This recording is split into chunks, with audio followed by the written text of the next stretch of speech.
Good day, viewers. Good day, my people. You are welcome once more to the village square. And we are reaching you direct from the city of Copenhagen in Denmark. As you know, in the village square, we talk about everything. And I mean everything. In the village square today, we are going to talk about something very important that concerns all of us. I'm happy to have you today. And I promise it will be a good journey ride for us all. As you may know, the village square is born out of the need, like in the African setting, where the people come together and they talk about everything, and I mean everything. Here today, we are going to talk about marriages in diaspora. Marriages in diaspora. In the setting where we come from, biblically, in the Quran, in the Buddha, marriage is sacred. And it's a union between two people. But in the African setting, a marriage is between the community. And that is why we are bringing it today in our discussion in the village square. In the village square, we discuss about everything. We discuss about family, religion, politics, and everyday issues, and how it affects us all. So I welcome you today as we go on this journey. Marriage in diaspora is something else. That is, when two people have left their countries, migrated to another land, where they have their sojourn, it is a different setting, which means it needs a lot of compromise. It requires a lot of understanding. There are do's and there are don'ts, and there are expectations. So it's something unique for all of us. I welcome you all. Welcome as you join us. Welcome, welcome, welcome. Yeah, so today is a big topic for us because we know it affects us all in one way or the other. Marriages in diaspora has come under enormous stress. It has come under enormous sacrifices. It has come under enormous heavy alignment and realignments. And that's why we are bringing it in today, for us to talk about it. So you are welcome. I want to give us a scenario, something that someone brought to the village square. In the village square, you can write us in the comment sections. In the village square, you can call us, you can share your stories, and then we can bring it in the village square and we discuss about it. Someone have reached out to us, and we think we should bring it forward for us to deliberate on it. I want to welcome you, Mr. Richard. Welcome. I want to say you are welcome, everyone from all parts of the world. Thank you for joining us. Thank you, thank you, thank you, thank you. So, someone reached out to us in the course of the week in the marriage square. to talk about her experience with her husband. And we feel like it's something we have to talk about. This couple came from Ghana. And her husband lives with her in Germany. And the husband have lived in Germany for 25 years. And he brought his wife over to Germany. And they have lived together for 3 years now. But something is not right somewhere and somehow. And I feel we should bring it for us all to deliberate on it. You are welcome, my guests. You are welcome, followers around the world. Yeah, you are welcome. I want to see your comments on the comment section. I want to see you are here. Let us have your experience and how it affects you. We are here not to condemn. We are here to share the stories. We are here to learn, and we are here to give a direction. Nobody has the monopoly of knowledge. And like they say in Africa, where the father of the child advises him or her, the child whose parents are dead learns. So we learn from others, and that is how we grow. So here we are not here to condemn, we are here to share, we are here to learn, and we are here to give perspectives. And then we learn, and that is how the community becomes better. So this Our Lady reached out to us in the community, in the village square, that there are numerous things.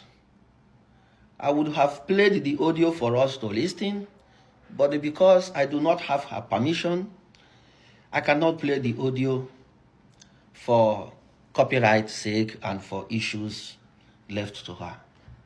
So let us just discuss in this scenario, in the context of what was presented to us, and then we can learn. I welcome you. Welcome, welcome. Thank you for joining us. Thank you. May I use this opportunity to apologize? My humble name is Samuel Eze, and I'm your host in the village square. So feel free to leave your comment and contribute to this topic. She has lived with her husband for 3 years in Germany, and they live in a city called Mannheim.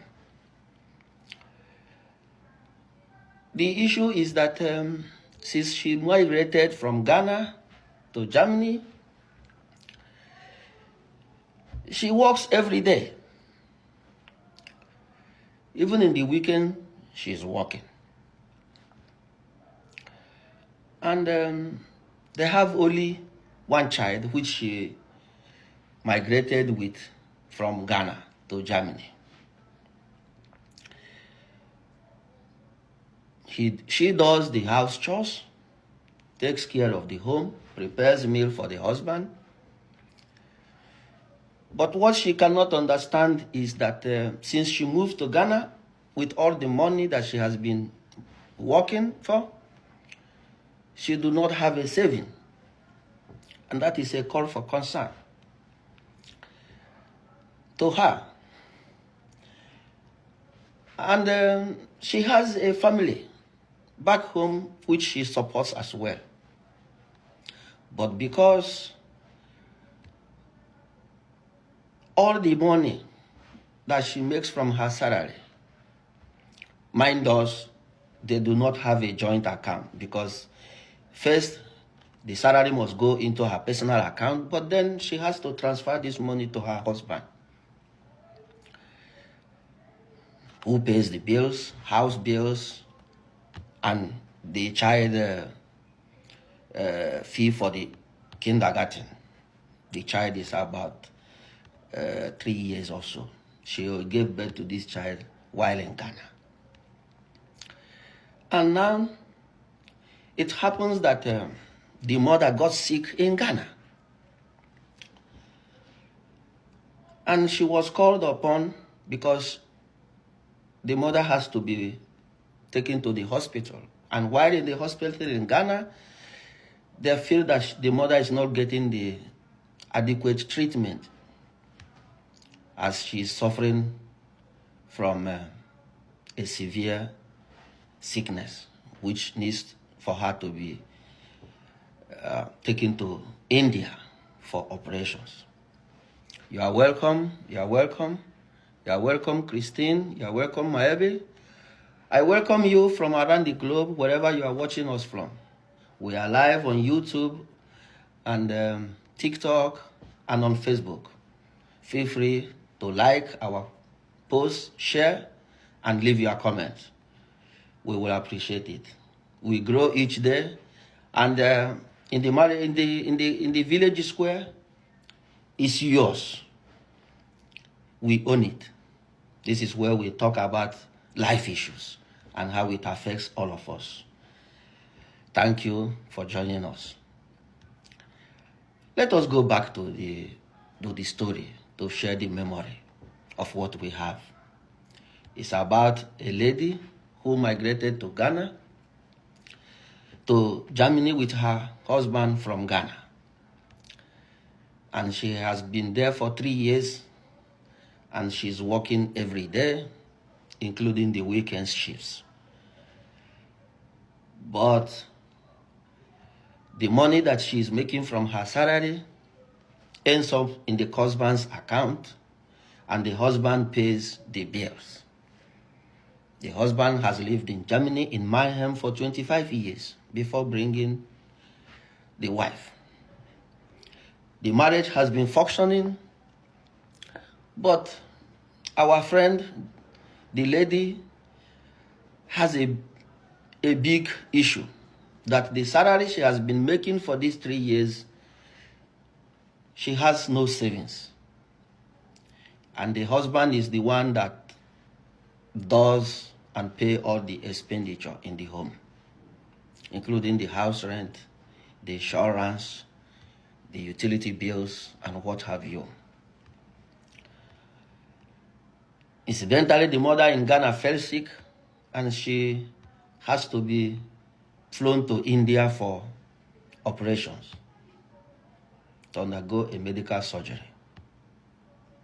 And the family back in Ghana contacted their daughter, who is our friend in Germany, to bring money for her mother to be flown to India for surgery.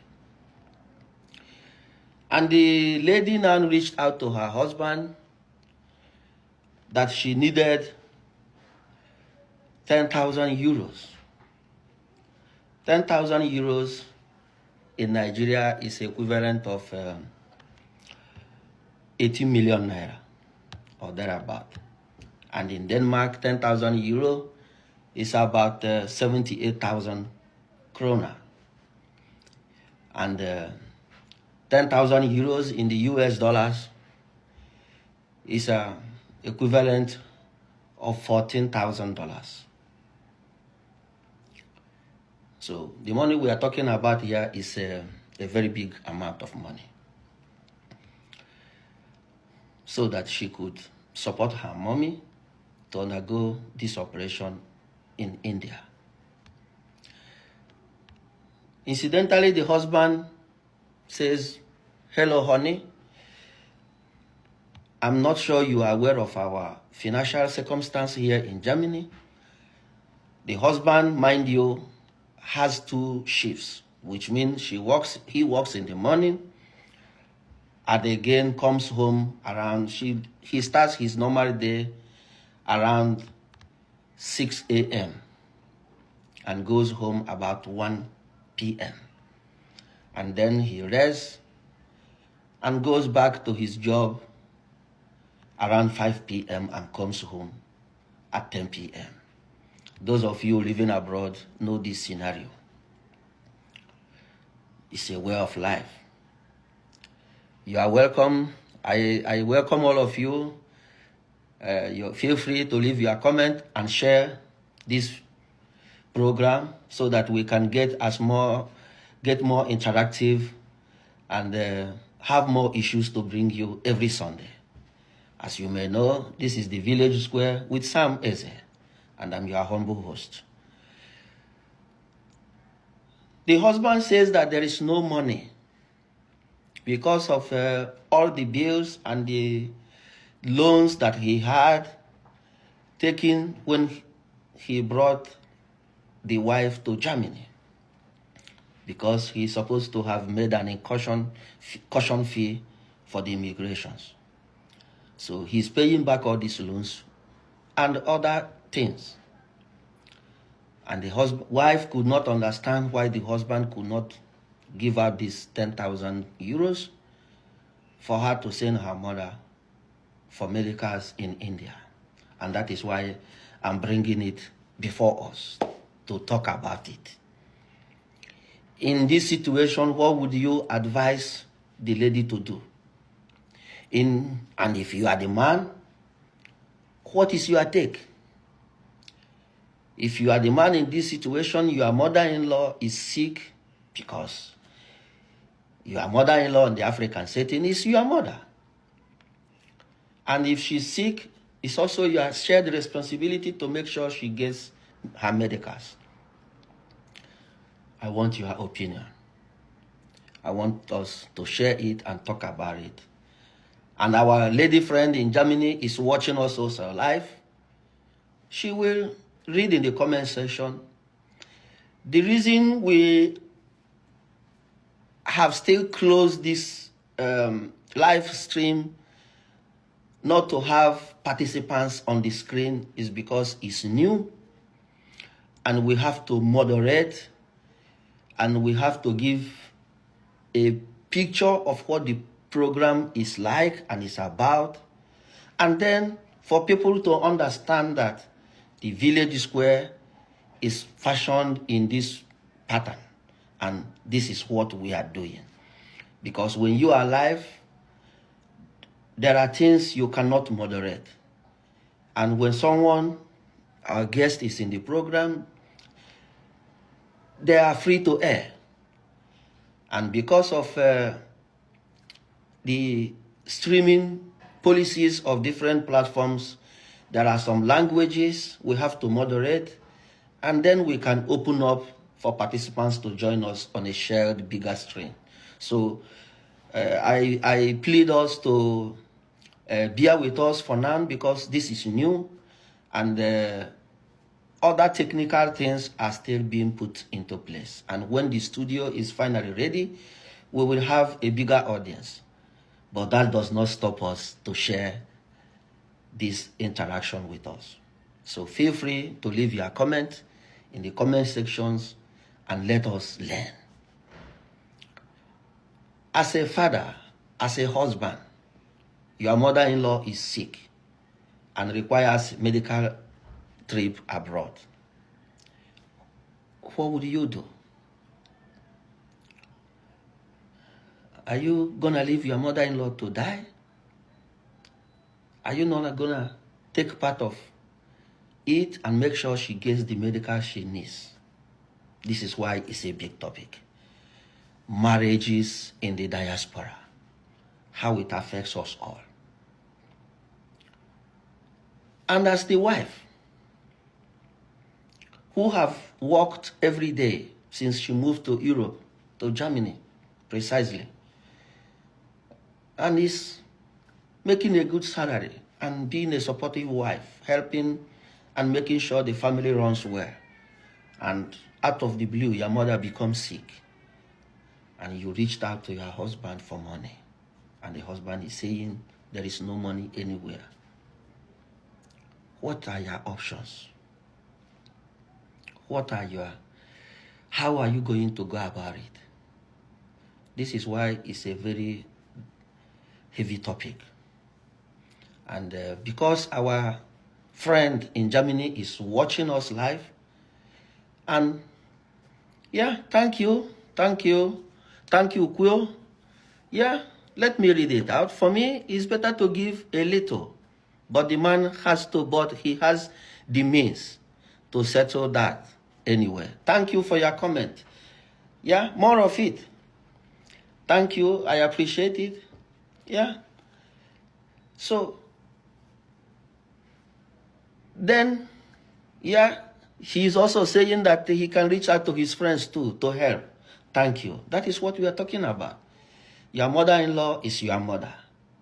And are you telling me that if it's your mother who is sick and needs Americas in India, you will say there is no money? It's a dicey situation. Our lady friend is in deep pain right now. And many thoughts are coming into her head. And plus, minus, divorce. And we all know how expensive, traumatizing divorce can be around here. So, the question now is not what she will do after. It is now. How is she going to raise this money? And the husband who is saying there is no money. What? So that is why I need your opinion, so that she will be guided properly. In the village square, we talk about everything. We hold no best. We say it as it is. So if you have a story to share with us for others to learn, be it family, be it finance, be it politics, whatever it is you have that you think can influence someone, affect someone somewhere around the globe, reach out to us with your story. Like this lady friend in Mannheim, Germany, who reached out and said, can you not talk about this in the village square? I'm confused. I don't know what to do. I have supported my husband. I have done everything. I have been a good wife. But now my mother is sick and my husband is not doing anything about it. What do I do? Where do I go to? Where do I raise this money? Sometimes I like worse when people reach out like this, and that is why I bring it out in the village square so we can talk about it. And then from they say the problem shared is half solved. Maybe your advice, maybe your suggestions can help Our Lady find succor, find refuge, have a clear picture or direction on what to do and how to go about it. How does this type of thing work in your country, in your community? How do you go about it? This couple are Ghanaians. They are from Ghana. In Nigeria, what is it? How do you go about it? What do you do? In Kenya, how does this problem, how do it get solved? In India, in Bangladesh, how do you go about this situation? And if you are someone living in the complex country like ours, in the Western world, how do you solve this issue? Because we all are a community. We are human. So a family in Ghana, a family in India, a family in Bangladesh is still called family. There is nothing that says if a marriage in India is different from a marriage in Accra, Ghana, or a marriage in Australia, in Canada. Marriage is marriage, and that is marriage. So how do you go about it? In China, are mothers-in-laws not considered mothers to their sons-in-laws? And in Nigeria, are mothers-in-laws not also called mothers to the sons or their son-in-laws? So I guess It's a general thing that marriage is marriage and family is family. And what hosts one hosts all. So share your perspective and what you think Our Lady should do. And what you suggest the man in the picture should also do. This wife of yours have supported you since she moved from Ghana to Mannheim in Germany. She has worked. She works every day. She has contributed her quota to the family. She works and she supports and gives the money to the husband to pay the bills. And then, why? Now, after all this labor, there is no money anywhere. Is the husband lying? Tell me what you think. Is the husband being hardened here? Is the husband being hostile to the wife? Is he not being considerate to the wife? Is he not being considerate? I think I need to hear your views. I want us to hear your views. Let us know what you think. Sometimes life happens and challenges occur and things we do not know how to handle comes our way. I have my thought and what I think should be done, but I want to hear yours first. I think I have a picture of what the man should do or what the wife should do. But let us keep mine and hear yours. Share your mind. Let us know what you think. And let us see how we can help this family get across. This husband has lived in Germany for 25 years before bringing his wife to Germany.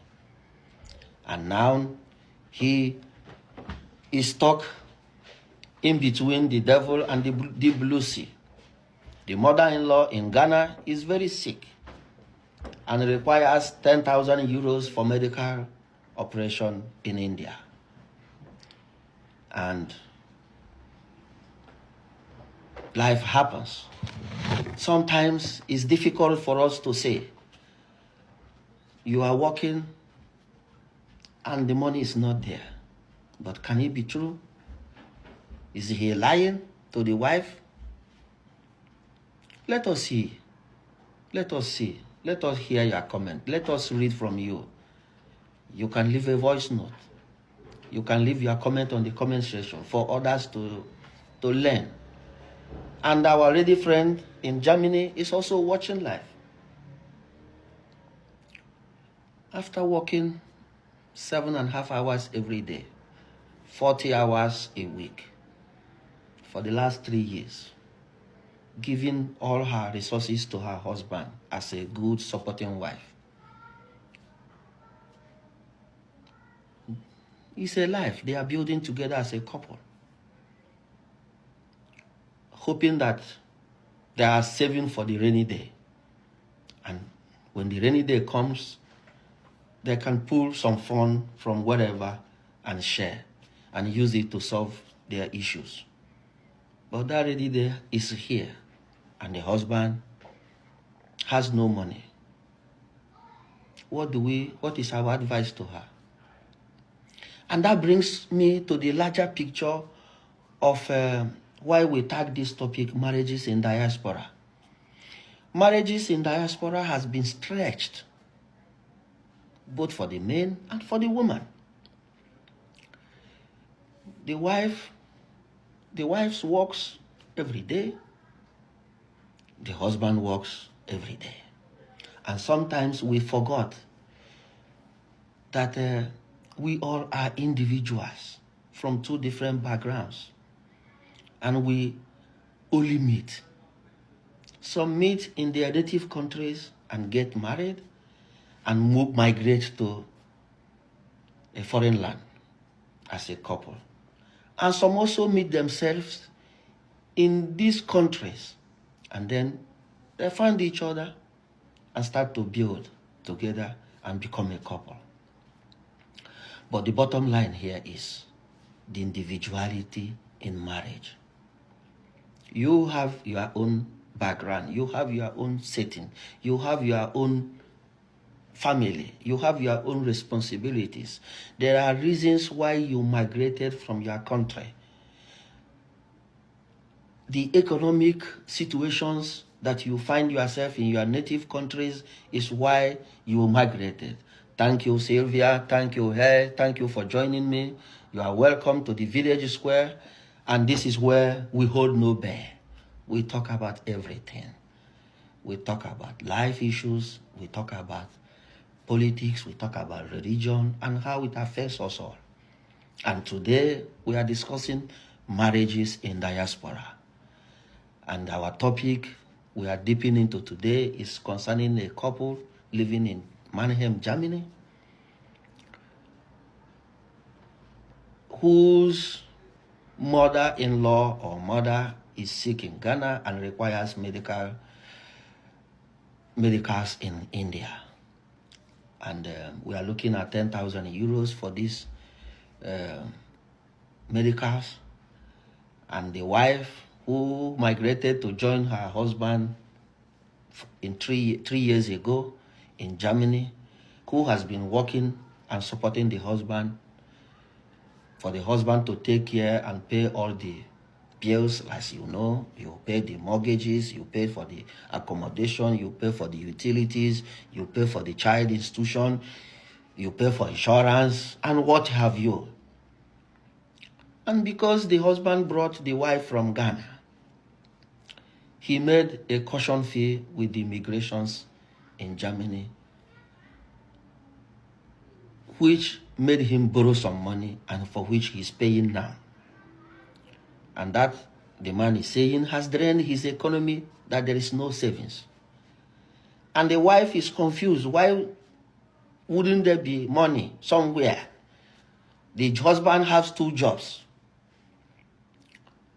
And the wife works a 7.5-hour shift every day and hands over this money to the husband. And now the family back home in Ghana needs her support at this time to save her ailing mother, and the husband is saying no money. And it doesn't make sense.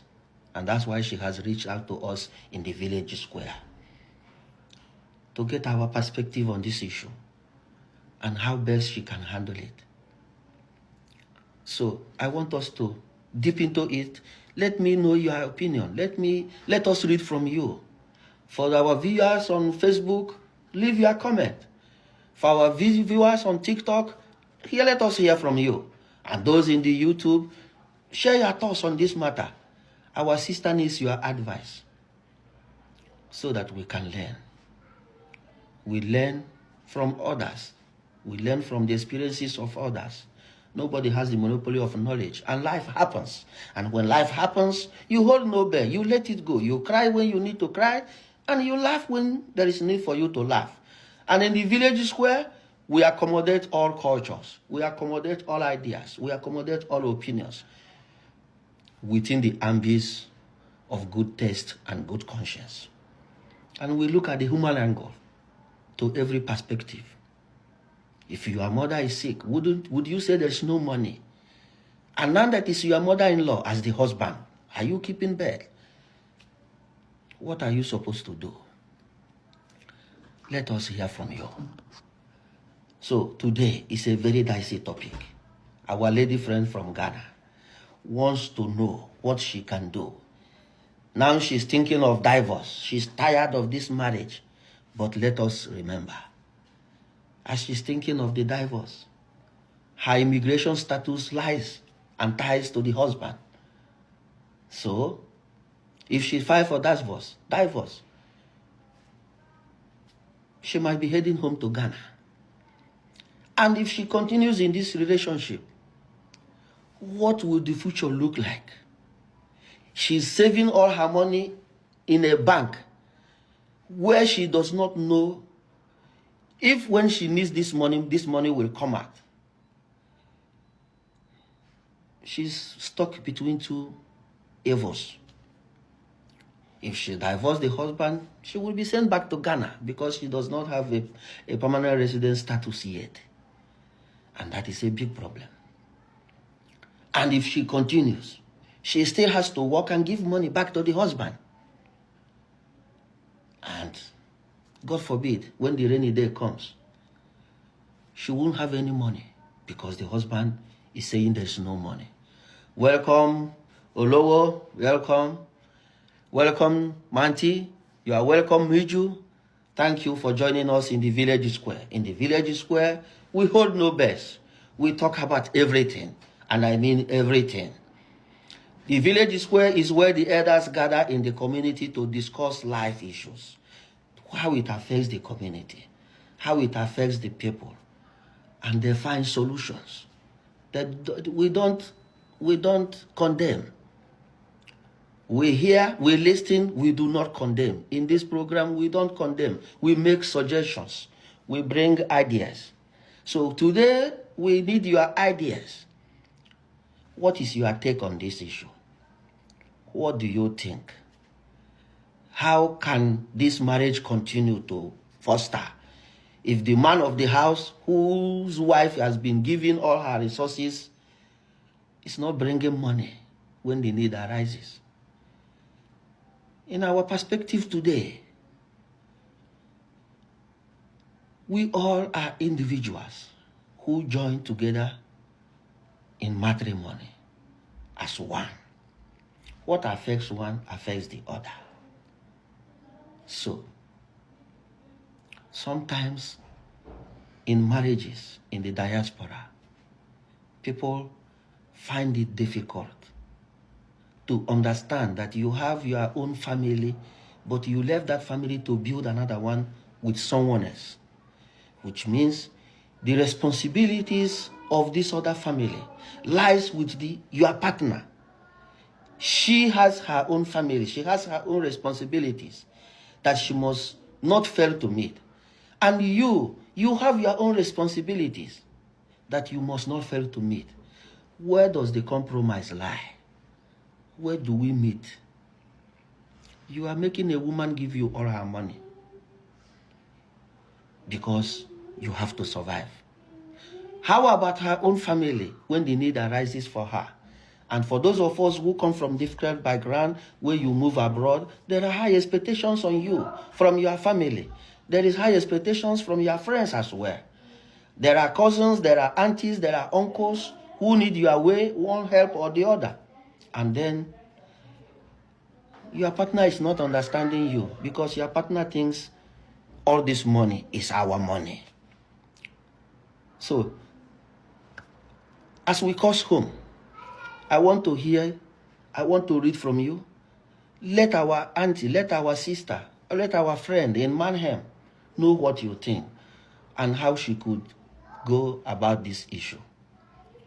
In this way, she must have saved her life, saved her status, immigration status in Germany, and still maintain her family. And as the husband, what is required of him? So he could also know and say, oh, this is my mother-in-law, who as well is my mother. What he knows what to do and what is expected of him, and how they could raise this money to support his mother-in-law and fly her to India for medicals. And you know, in Ghana, funeral is a big issue.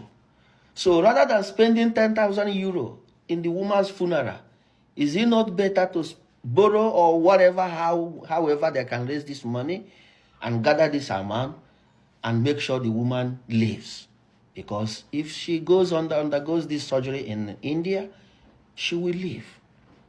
So rather than spending 10,000 euro at her funeral to give her a befitting funeral, I think now is the right time for them to give her a befitting life.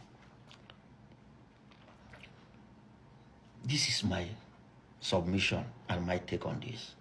What is yours? The husband, if his mother is sick, would he abandon the mother? Would he say there's no money? Or would he approach friends or relatives and say, my mother is sick, I need your support, borrow me money here and there?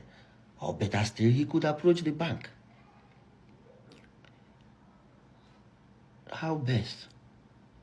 There is a human angle to this issue. And that is why we are bringing it here in the village square. So let the discussion continue.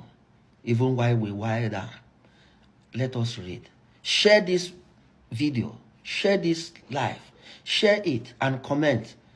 Share it to get more attraction. Share it to get more people to comment on it. And you have saved our sister. And other people would have learned a good lesson. So I want to thank us for today in the village square. Every Sunday with Sam Eze.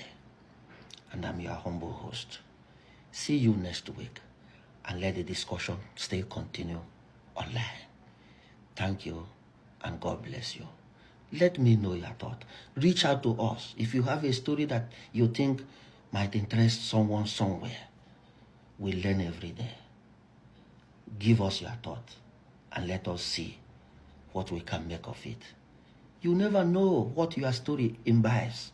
You never know what is bedded in your story until you share it. And then you will see the reactions. And then you can see how you have influenced others. No story is so gory to be shared. No story is so super not to be shared. Share it anyway and let us learn. In this community, we listen. We don't judge. Thank you and see you next week. It's been a wonderful journey with all of you. I love you. Thank you and see you soon. Bye.